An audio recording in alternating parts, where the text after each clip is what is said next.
छठा अध्याय।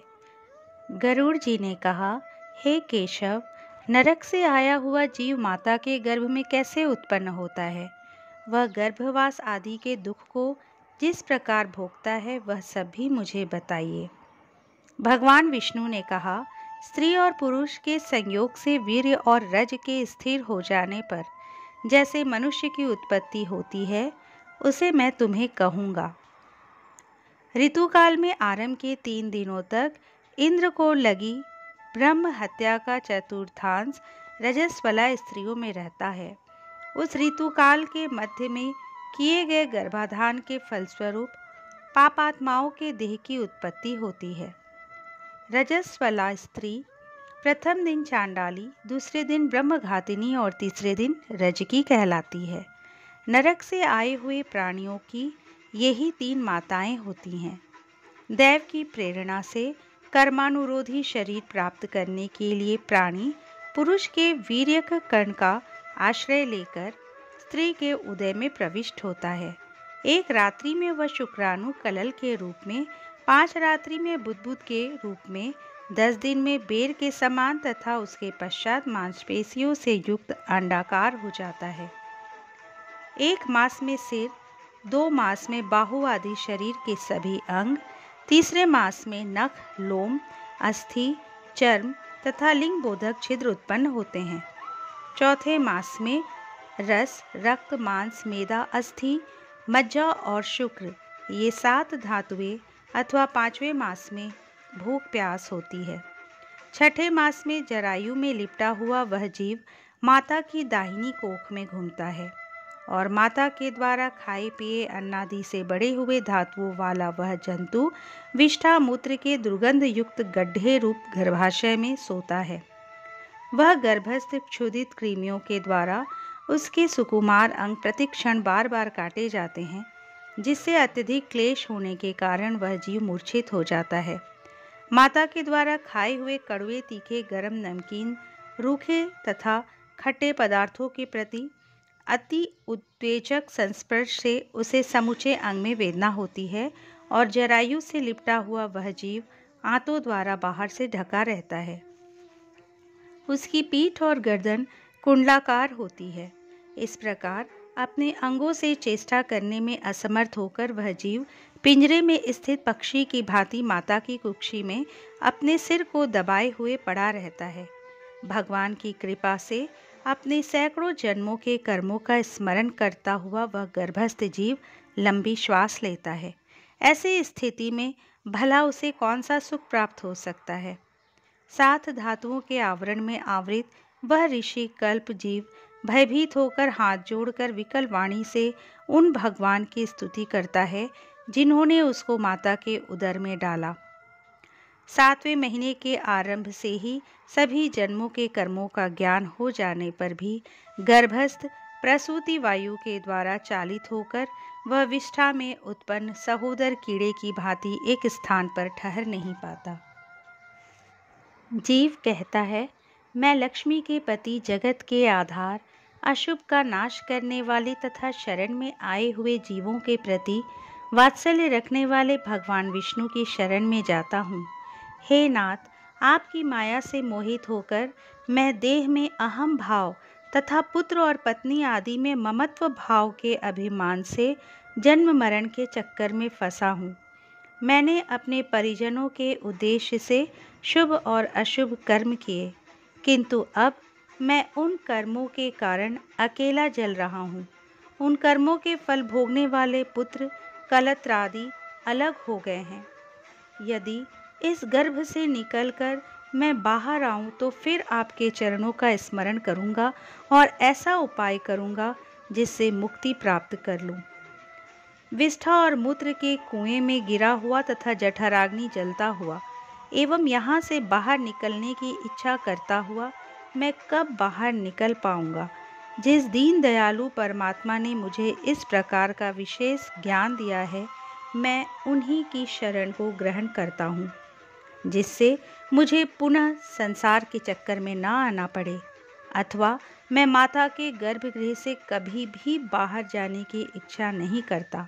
बाहर जाने पर पाप कर्मों से पुनः मेरी दुर्गति हो जाएगी। इसलिए यहाँ बहुत दुख की स्थिति में रहकर भी मैं खेद रहित होकर आपके चरणों का आश्रय लेकर संसार से अपना उद्धार कर लूँगा।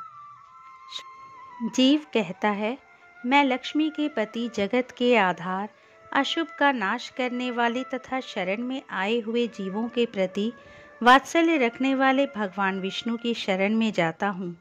हे नाथ, आपकी माया से मोहित होकर मैं देह में अहम भाव तथा पुत्र और पत्नी आदि में ममत्व भाव के अभिमान से जन्म मरण के चक्कर में फंसा हूँ।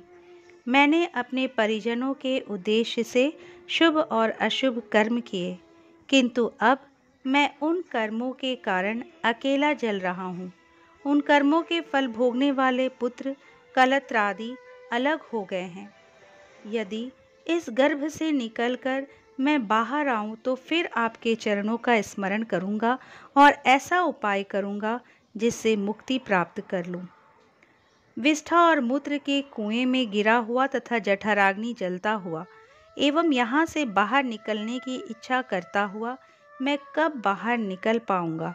जिस दीन दयालु परमात्मा ने मुझे इस प्रकार का विशेष ज्ञान दिया है, मैं उन्हीं की शरण को ग्रहण करता हूँ, जिससे मुझे पुनः संसार के चक्कर में ना आना पड़े, अथवा मैं माता के गर्भगृह से कभी भी बाहर जाने की इच्छा नहीं करता। बाहर जाने पर पाप कर्मों से पुनः मेरी दुर्गति हो जाएगी। इसलिए यहाँ बहुत दुख की स्थिति में रहकर भी मैं खेद रहित होकर आपके चरणों का आश्रय लेकर संसार से अपना उद्धार कर लूँगा। श्री भगवान बोले, इस प्रकार की बुद्धि एवं स्तुति करते हुए 10 मास के ऋषि कल्प उस जीव को प्रसूति वायु प्रसव के लिए तुरंत नीचे की ओर ढकेलता है। प्रसूति मार्ग के द्वारा नीचे सिर करके सहसा गिराया गया वह आतुर जीव अत्यंत कठिनाई से बाहर निकलता है और उस समय वह श्वास नहीं ले पाता है तथा उसकी स्मृति भी नष्ट हो जाती है। गर्भ में, रुग्णावस्था में, श्मशान भूमि में तथा पुराण के पारायण या श्रवण के समय जैसी बुद्धि होती है, वह यदि स्थिर हो जाए तो कौन व्यक्ति सांसारिक बंधन से मुक्त नहीं हो सकता। कर्म भोग के अनंतर जीव जब गर्भ से बाहर आता है, तब उसी समय वैष्णवी माया उस पुरुष को मोहित कर देती है। उस समय माया के स्पर्श से वह जीव विवश होकर कुछ बोल नहीं पाता, प्रत्युत शैशवादी अवस्थाओं में होने वाले दुखों को पराधीन की भांति भोगता है। उसका पोषण करने वाले लोग उसकी इच्छा को जान नहीं पाते, अतः प्रत्याख्यान करने में असमर्थ होने के कारण वह विपरीत स्थिति को प्राप्त हो जाता है। स्वेदज जीवों से दूषित तथा विष्ठा मूत्र से अपवित्र शैया पर सुलाए जाने के कारण अपने अंगों को खुजलाने में, आसन से उठने में तथा अन्य चेष्टाओं को करने में वह असमर्थ रहता है। जैसे एक कृमि दूसरे कृमि को काटता है, उसी प्रकार ज्ञान शून्य और रोते हुए उस शिशु की कोमल त्वचा को डांस, मच्छर और खटमल आदि जंतु व्यथित करते हैं। इस प्रकार शैशवावस्था का दुख भोगकर पौगंडावस्था में भी दुख ही भोगता है। तदंतर युवावस्था प्राप्त होने पर आसुरी संपत्ति को प्राप्त होता है। तब वह दुर्व्यसनों में आसक्त होकर नीच पुरुषों के साथ संबंध बनाता है और वह काम लंपट प्राणी, शास्त्र तथा सत्पुरुषों से द्वेष करता है।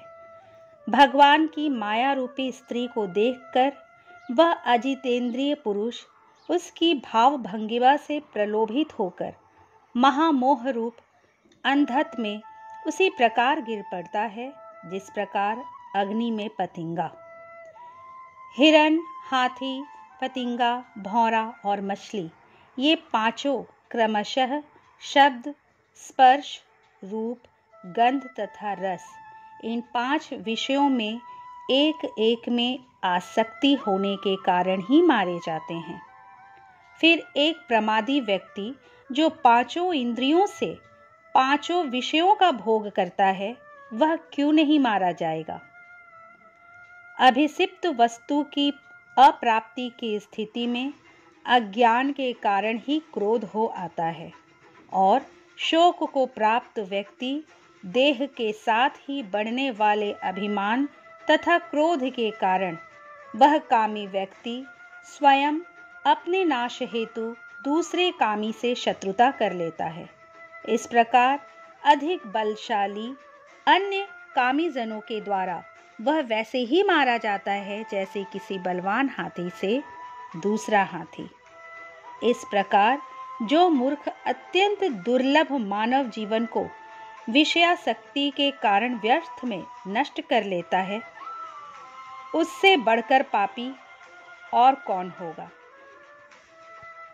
सैकड़ों योनियों को पार करके पृथ्वी पर दुर्लभ मानव योनि प्राप्त होती है। मानव शरीर प्राप्त होने पर भी द्विजत्व की प्राप्ति उससे भी अधिक दुर्लभ है। अति दुर्लभ द्विजत्व को प्राप्त कर जो व्यक्ति उसकी रक्षा के लिए अपेक्षित धर्म कर्मानुष्ठान नहीं करता, केवल इंद्रियों की तृप्ति में ही प्रयत्नशील रहता है, उसके हाथ में आया हुआ अमृत स्वरूप वह अवसर उसके प्रमाद से नष्ट हो जाता है।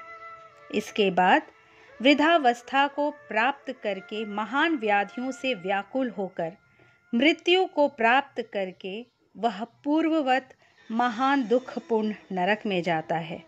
इस प्रकार जन्म मरण के हेतुभूत कर्म पाशों से बंधे हुए वे पापी मेरी माया से विमोहित होकर कभी भी वैराग्य को प्राप्त नहीं करते। हे तार्क्ष, इस प्रकार मैंने तुम्हें अंत्येष्टि कर्म से हीन पापियों की नरक गति बताई। अब आगे और क्या सुनना चाहते हो?